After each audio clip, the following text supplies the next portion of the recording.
సిద్దిపేట నియోజకవర్గం రంగనాయక సాగర్ రిజర్వాయర్లోకి ఈరోజు కాళేశ్వరం పంప్ హౌస్ల ద్వారా నీటి విడుదల చేసినందుకు ఉత్తమ్ కుమార్ రెడ్డి గారికి కృతజ్ఞతలు తెలియజేస్తా ఉన్నాం.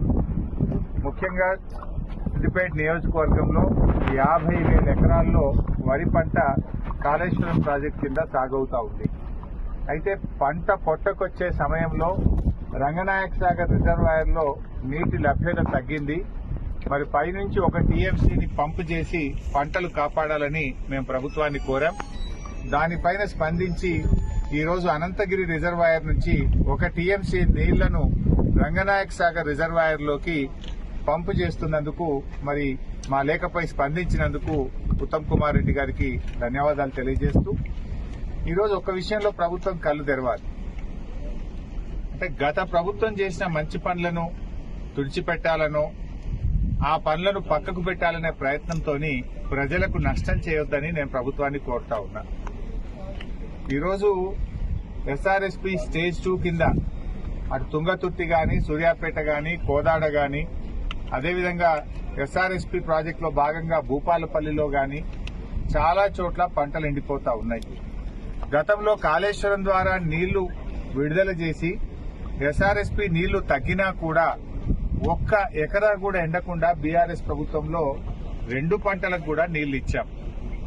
ఇలా కాళేశ్వరం ప్రాజెక్ట్ అంటే 3 బ్యారేజీలు, 15 రిజర్వాయర్లు, 19 సబ్స్టేషన్లు, 20 కిలోమీటర్ల గ్రావిటీ కెనాలు, 98 కిలోమీటర్ల ప్రెషర్ మెయిన్ పైప్ లైను, 530 మీటర్ల ఎత్తు లిఫ్టు, 141 టీఎంసీల రిజర్వాయర్ల సామర్థ్యం. ఇదంతా కాళేశ్వరం.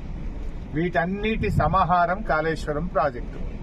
వీటన్నింటిలో 15 రిజర్వాయర్లు బాగున్నాయి, 203 కిలోమీటర్ల టనల్ బాగుంది, 1531 కిలోమీటర్ల గ్రావిటీ కెనాల్ బాగుంది, 19 సబ్స్టేషన్లు 400 కేవీ బాగున్నాయి, 21 పంపింగ్ హౌసెస్ అన్ని కూడా బాగున్నాయి, ప్రెషర్ మెయిన్ పైప్ లైన్లంతా బాగుంది, 3 బ్యారేజీల్లో 2 బ్యారేజీలు ఇంటాక్ట్ ఉన్నాయి. ఆ ఒక్క మేడిగడ్డ బ్యారేజీలో 7 బ్లాకులు ఉంటాయి. 7 బ్లాకుల్లో 1 బ్లాకులో 1 పిల్లర్ మాత్రమే కుంగింది. దీనికి మొత్తం కాళేశ్వరం కొట్టుకుపోయిందని, మునిగిపోయిందని గోరంతలు కొండంతలు చేసి దుష్ప్రచారం చేసి బీఆర్ఎస్ మీద బురద జల్లి రాజకీయంగా లబ్ధి పొందినారు. సరే, అధికారంలోకి వచ్చింది.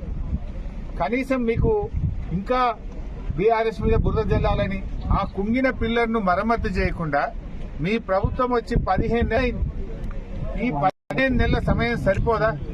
అన్ని బాగున్నాయి. రిజర్వాయర్లు, పంప్ హౌస్, సబ్ స్టేషన్లు, కాలువలు, టనెళ్లు అన్ని బాగున్నాయి. ఒక్క